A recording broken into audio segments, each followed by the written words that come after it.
Bonjour à tous et bienvenue dans Cult and Click. On est là avec l'ami Ker. Salut à toi, mon bon Ker. Salut à toi, mon cher Greg. Dis-moi, Et salut à Ker. tous. Salut. Alors, on va parler de Tenet. Alors, Tenet, ce film un peu Messi, ce film qui devait sauver le cinéma international et le cinéma français, les petits exploitants et les grands de salles de cinéma. Et eh bien, on va surtout parler là dans cette vidéo, d'abord de notre avis du film, et puis dans une deuxième partie, on évoquera quelques théories ou en tout cas quelques explications autour du film. Je vais d'abord laisser la parole à Ker, qui a un avis un peu plus positif que le mien. Ker, quel est ton avis sur le film? Alors, je connais bien évidemment ton avis sur le film. Mon avis est un peu plus positif, mais il ne l'est pas totalement. Alors, je vais commencer par le positif. D'abord, le positif, c'est qu'est-ce que ça fait plaisir de retourner au cinéma pour aller voir Tenet. Alors, Tenet, même s'il est imparfait, il a des qualités, il est spectaculaire, il est rythmé, il est complexe.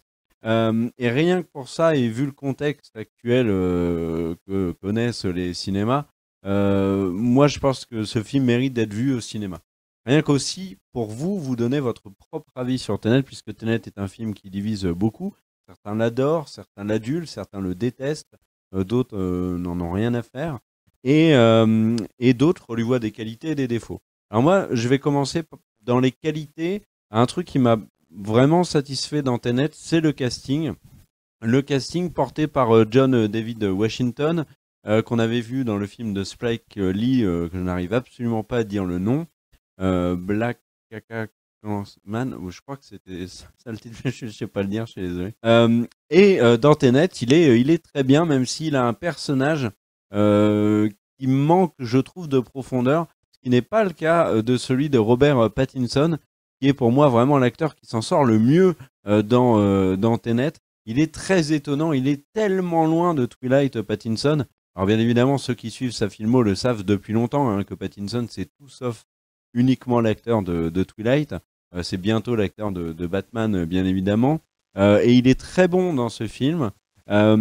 Concernant Elisabeth Debicki, je rejoins ce que Greg vous dira peut-être sur elle plus tard dans la vidéo. Et voilà, donc là, au niveau du casting, c'est bien. Je trouve que cette intrigue à tiroir est intéressante. Euh, Beaucoup disent que c'est un film qu'il faut voir deux fois pour vraiment l'apprécier. Peut-être, pour l'instant, je l'ai vu qu'une fois.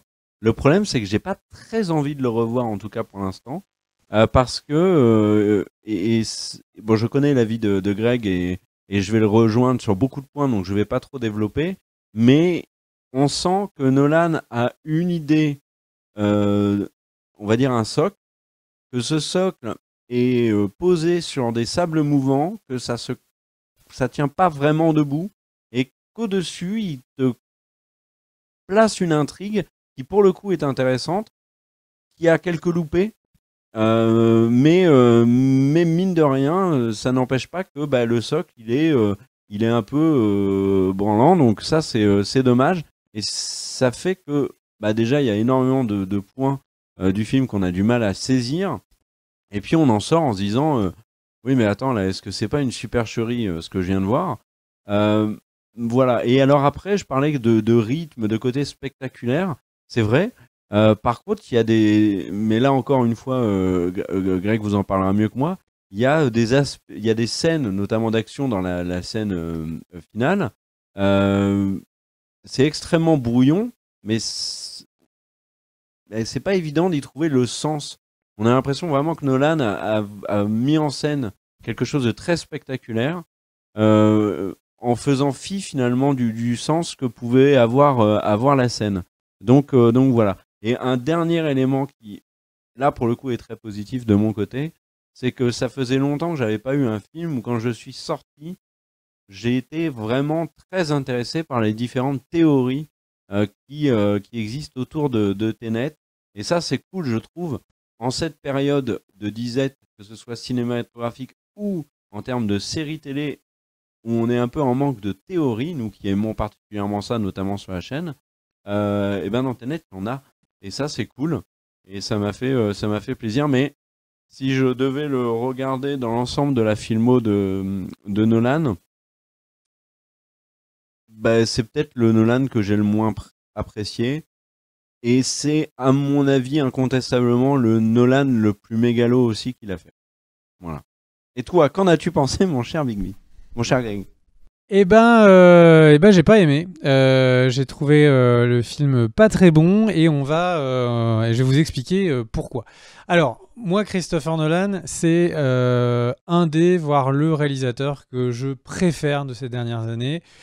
Pour moi, le film du Dark Knight n'est pas juste un bon film de super-héros, c'est peut-être un des meilleurs films de sa décennie. Donc, pour moi, Christopher Nolan, il a un cœur gros comme ça, quoi. C'est vraiment un excellent réalisateur que j'adore. Et en fait, il ne faut pas oublier que notre ami Nolan, il travaille avec son frère. Il s'appelle Jonathan Nolan, qui lui est plutôt scénariste et un scénariste incroyable. Donc il a évidemment coécrit beaucoup des films. Dès le tout début des Memento, un des premiers films de Nolan, il avait basé l'histoire de Memento sur une courte histoire que son frère était en train de publier. Son frère, là, sur ce film, n'était pas là. Et on sent vraiment que le scénariste n'est pas aux commandes, que c'est juste le réalisateur, et que le réalisateur pense qu'il sait créer un scénario et que c'est pas ça. En fait, Tenet a beaucoup des défauts du premier film ou du film de court-métrage. Alors, c'est très simple, la réalisation est incroyable. Il y a plein de moments où, en fait, le fait de filmer à l'envers, c'est parfois un gimmick, parfois c'est esthétique. J'ai trouvé que c'était quand même beaucoup moins impressionnant que les effets d'Inception.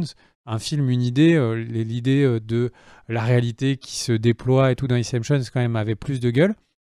Mais là, c'est pour ça que je vais surtout me focaliser sur ce qui est pour moi le plus important, c'est-à-dire l'histoire. Et là, par contre, c'est catastrophique.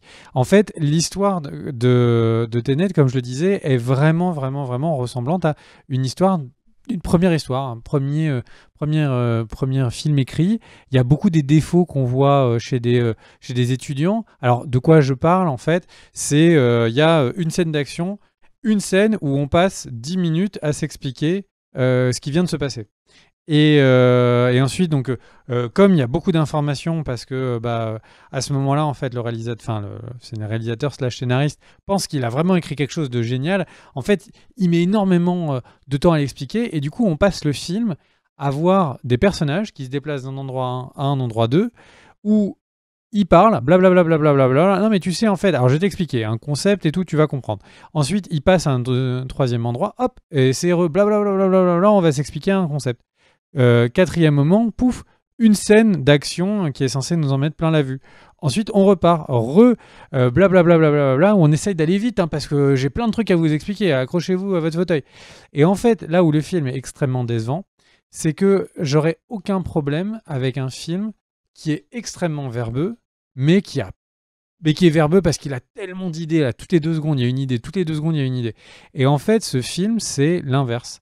Il a des mécaniques, une mécanique de base, le fait que on peut aller à l'envers, qui est intéressante, et dès qu'on creuse dans les faits sur pourquoi les méchants font ce qu'ils font, pourquoi est-ce que...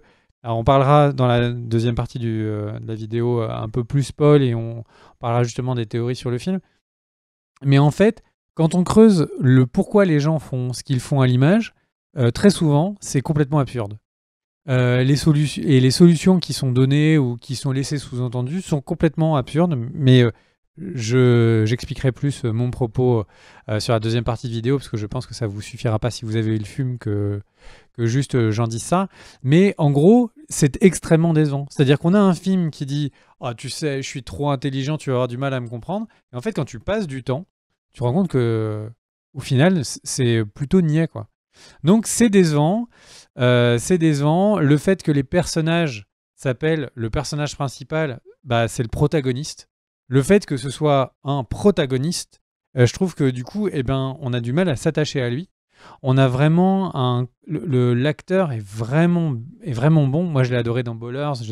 Vraiment, c'est un acteur que j'aime beaucoup, beaucoup.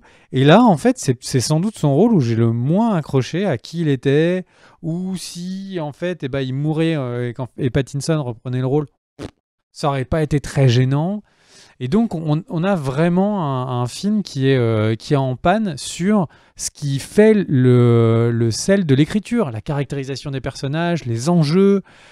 Voilà. Après, le film, en plus, parfois, est trop ressemblant avec ce qu'on a vu sur The Night Manager. C'est-à-dire que Debbie Key, en fait, donc, qui est la femme du grand méchant du film, enfin, d'un des méchants du film, en fait, en gros, c'est limite, si c'est pas un plan à plan, si exactement, elle a repris exactement un rôle qu'elle avait dans une série qui s'appelait The Night Manager, et c'est hyper perturbant. C'est-à-dire que je comprends qu'on dise il faut caster un acteur parce que sans doute il a la tête de l'emploi, il va faire la même chose d'un film à l'autre, mais là c'est tellement proche que c'est super perturbant. En plus, ils sont parfois dans des décors qui sont très proches des décors de Night Manager, donc alors, Nolan est très au-dessus de ce qui serait un plagiat, c'est absolument pas ça que je suis en train de dire, mais le fait est que d'avoir voulu être, on se dise, ça c'est l'actrice, ça c'est le personnage que j'ai vu, et de le mettre dans son film, c'est, encore une fois, décevant. Et voilà. Alors, par contre, au niveau du casting, moi j'étais hyper surpris par Kenneth Branagh, et je me suis dit, mais c'est la première fois que je vois Kenneth Branagh bien jouer. Et c'était un plaisir, c'est-à-dire que pour une fois, Kenneth Branagh, qui a tendance, donc un acteur qui est connu pour vraiment pour à la fois pour sa direction d'acteur, mais en tant qu'acteur, qui est connu pour ses qualités à retransmettre l'œuvre de Shakespeare, et parfois, du coup, ça fait quelqu'un qui est trop théâtral au cinéma. Et là vraiment, j'ai trouvé qu'il était à fond dedans. Alors certes, toutes les scènes ne sont pas au même niveau, notamment certaines des dernières, mais j'ai vraiment apprécié je trouve que Kenneth Branagh parfois vraiment crève l'écran et c'est vraiment un plaisir. Voilà. John David Washington, en fait, on a l'impression qu'il a un charisme, donc c'est le protagoniste, on a l'impression qu'il a un charisme naturel qui fait qu'il est un peu passe-partout, mais le personnage l'aide pas, quoi. Le personnage, c'est un espion, il va espionner. Bon, ok.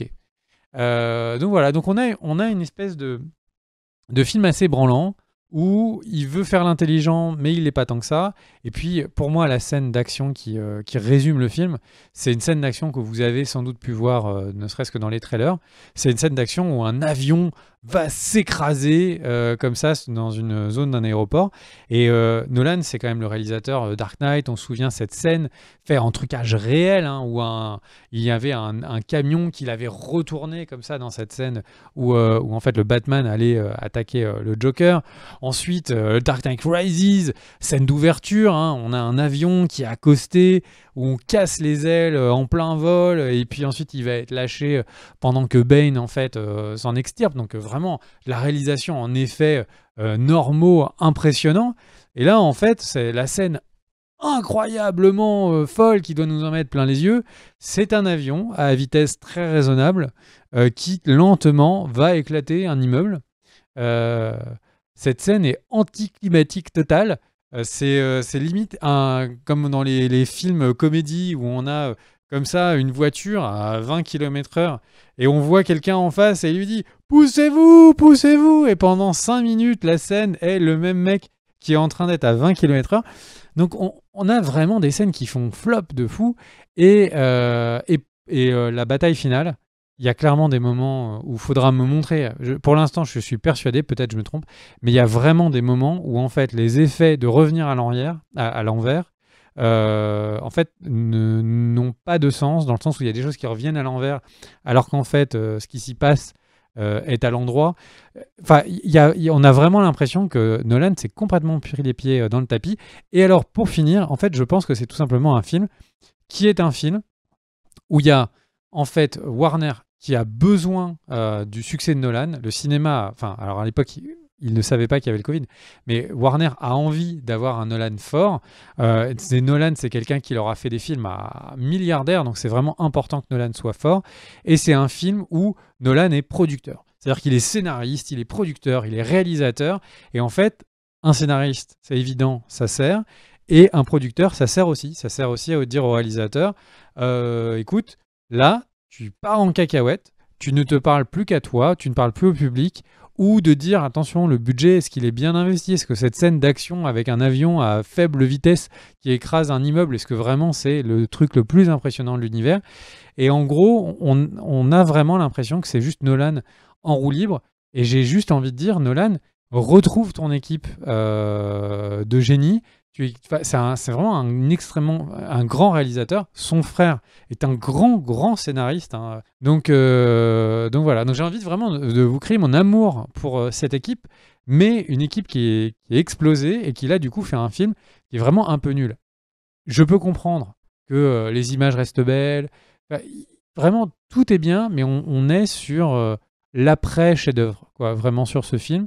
Et c'est dommage parce que Nolan est jeune, il a vraiment encore plein de choses à faire. Et pour finir, moi je trouve que ce film, il y a plein d'analogies à faire avec l'Odyssée de l'espace de Kubrick, où en gros on a deux grands réalisateurs, mais il y en a un qui met des idées quasiment dans le silence, et du coup il fait passer plein d'idées à l'image et il essaye d'expliquer le moins possible et c'est spectateur de comprendre. Et là en fait c'est un réalisateur qui ne sait pas où va son histoire et du coup a besoin de se justifier en permanence. Alors beaucoup diront qu'il y a une scène dans laquelle Nolan fait dire au personnage de Clémence Poésy, qui est une scientifique, elle dit quasiment ressentez les choses, il ne faut pas chercher à comprendre. Et ça, de mon point de vue, c'est un aveu d'échec. Voilà. Tu voulais Et, revenir sur des théories et puis ouais, on et débattra revenir sur. de la partie un peu spoil sur la genèse en fait de l'histoire. Ouais, et revenir sur un ou deux points que tu as dit. La phrase tu sais, de Clémence Poésy, ressentez, n'essayez pas de comprendre. C'est un peu ce que je me suis dit devant Interstellar. Et je veux rebondir sur un des éléments que tu as abordé, et qui, moi, m'a frappé sur Tenet, et qui, du coup, rend le film moins fort que certains des Nolan précédents.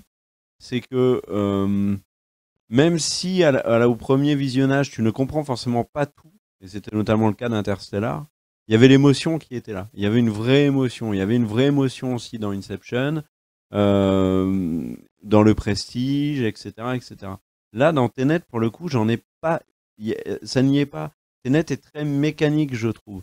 Ce sont des personnages qui sont dans un concept et il n'y a pas de place à l'émotion. Et ça, pour moi, c'est un vrai problème.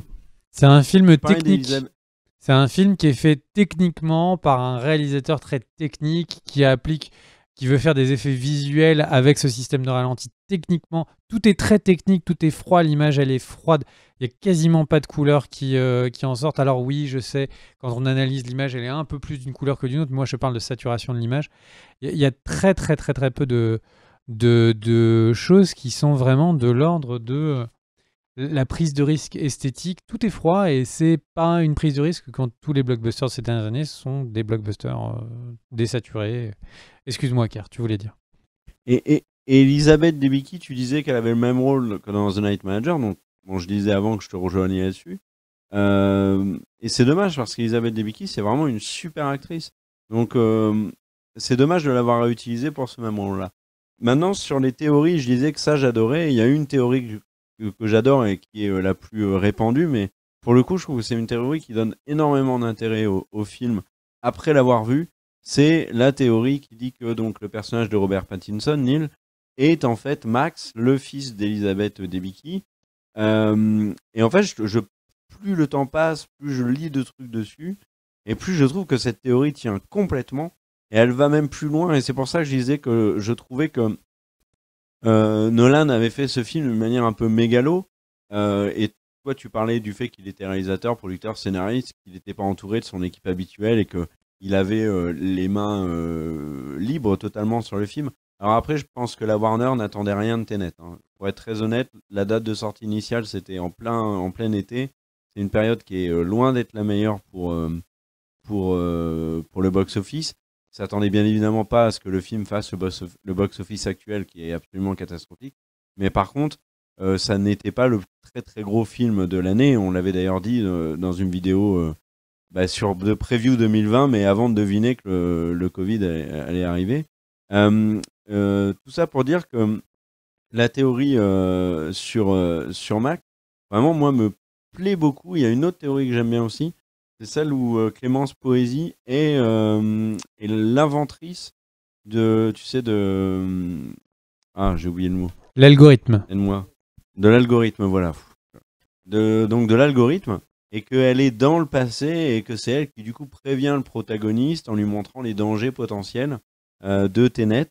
Donc voilà, et oui, je disais aussi, surtout, le côté mégalo, j'ai pas terminé mon point, c'est qu'en fait, Nolan, il y a beaucoup de gens qui avaient déjà remarqué au moment de la bande-annonce que le personnage de Robert Pattinson ressemblait étrangement physiquement et au niveau vestimentaire à Nolan. C'est-à-dire, il porte des vêtements que Nolan a l'habitude de porter, on l'a vu en promo, enfin en promo il est souvent en costard, mais au quotidien, Robert Pattinson est un peu habillé comme les Nolan, et au niveau du look, la coupe de cheveux, etc., ça fait très penser à Nolan, et en fait, dans les théories, il y a l'idée que en fait c'est Max, donc Neil, qui va inventer le concept avec qui va inventer le concept de Tenet, qui va être le concepteur de Tenet. Le protagoniste, lui, est celui qui exécute. Et en fait, s'il ressemble autant à Nolan, c'est que c'est Nolan qui invente réellement Tenet par le biais du film, parce que c'est son film.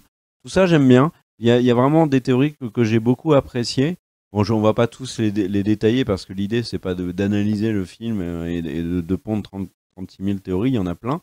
Mais ça, pour le coup, j'ai vraiment bien aimé. Et toi, est-ce que ça t'a fait plaisir de retourner au cinéma, même si le film t'a déçu?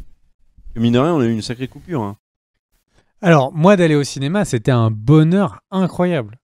C'était vraiment un bonheur incroyable. C'est-à-dire que pour que le film ait réussi à gâcher ce plaisir, il fallait vraiment que j'aime pas du tout ce film.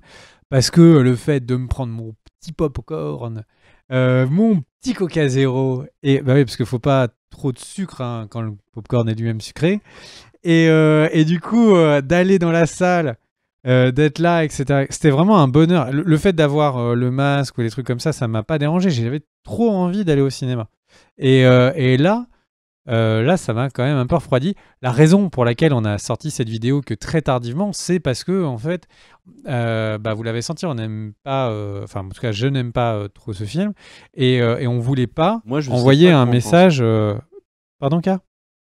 J'ai dit, moi je continue de ne pas savoir quoi en penser. Enfin, en penser si, que je l'ai expliqué, mais je ne sais pas si j'aime ou n'aime pas Tenet. Je ne sais pas si le socle complètement bancal, je peux l'oublier et apprécier. Parce qu'il y a des scènes, par exemple, il y a une scène, là qu'on est dans le... Je fais vite. Hein, une scène que j'ai énormément appréciée dans le film, vu qu'on est dans la partie spoil, c'est le fait que Debicki jalouse la femme qui saute du bateau parce qu'elle est libre, et qu'on se rende compte à la fin que c'était en fait elle, mais dans la version inversée. Donc tu vois, tout ça, j'ai trouvé, il y a quand même des trucs qui sont réussis. Donc je ne sais toujours pas, moi, si j'aime ou je n'aime pas Tenet.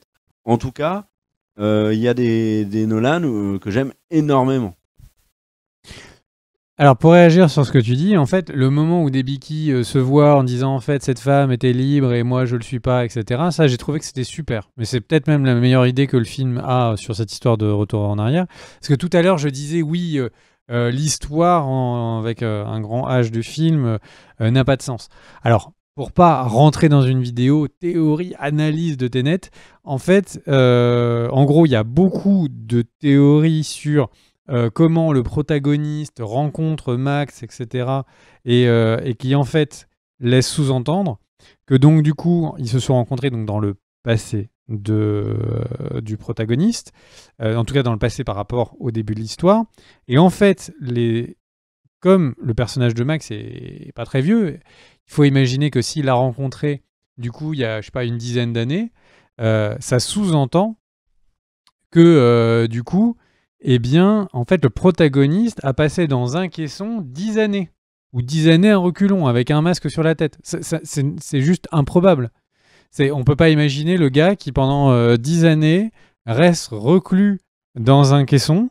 Ça, je vous raconte l'histoire. Hein. Ça s'appelle Old Boy. Le mec, il est fou. Et l'autre manière de répondre à l'histoire et la boucle temporelle, c'est au contraire, c'est l'enfant de Debicki qui vieillit avec le protagoniste et qui remonte le temps. Donc lui, c'est presque pire, c'est 17 Oui, c'est ce que ans. j'ai compris, moi. Donc lui, il a passé 17 ans dans un caisson. Donc c'est déjà incroyable que Pattinson ne soit pas complètement timbré. Donc en fait, le truc, c'est que... Et là, on prend un exemple. Hein. Mais l'histoire de, en fait, les humains du futur attaquent le passé, c'est pareil, c'est une idée qui est chouette sur le papier. Mais ça veut dire quoi? Parce que quand en fait on écoute le film, ça veut dire qu'en fait ils prennent le risque de peut-être, en gros, tout meurt. Donc en fait ils sont au point du suicide. Est-ce que c'est vraiment à ce point-là la merde sur la Terre? Est-ce qu'en fait ils sont plus que 3? Ils prennent des décisions à 3? Est-ce que en fait il y a une autre possibilité, c'est qu'ils remontent tous le temps, mais donc en fait à un moment donné, ça veut dire que s'ils remontent le temps, il y a 2 fois plus d'humains sur la Terre. Alors là, autant vous dire que la Terre, 2 fois plus d'hommes qui vont manger, consommer, etc. Bonne chance. Enfin, en gros, une autre option, c'est de supprimer le passé, mais donc si le passé n'existe pas... Enfin bref, le film, je trouve, se prend les pieds dans le tapis sur les trucs qui devraient être simples. Un film qui n'est pas capable d'expliquer quels sont quel est le plan du méchant, c'est un film qui, franchement, a un vrai problème d'histoire. Donc, tout ça pour dire que ce film est assez antipathique parce qu'il a tendance à beaucoup se la raconter. Si franchement, j'avais moins aimé Interstellar que Inception parce que déjà, on sentait que, bon, sur l'explication de la fin, voilà, l'équipe Nolan savait moins où ça allait. Mais voilà, comme le dit Kerr, il y avait une impression qu'il y avait de l'émotion, qu'on était avec les personnages, etc. Là, on est vraiment sur un film qui est censé nous faire... Voilà, il nous fait la leçon, quoi. Le film nous explique qu'est-ce que c'est que le cinéma. Et ça, je trouve ça assez désagréable. Et le film, globalement, en tant que spectateur, quand on est là, en fait, et qu'on regarde un film qui est en permanence hyper vite en train d'essayer de nous balancer des concepts pour dire attends, tu regardes, je suis tellement malin qu'il y a encore une autre idée. Je trouve que quand c'est fait avec la froideur avec laquelle c'est fait, avec moins d'éléments impressionnants, c'est juste une expérience un peu désagréable. Et ce que je cherche pas du tout au cinéma, c'est une expérience désagréable.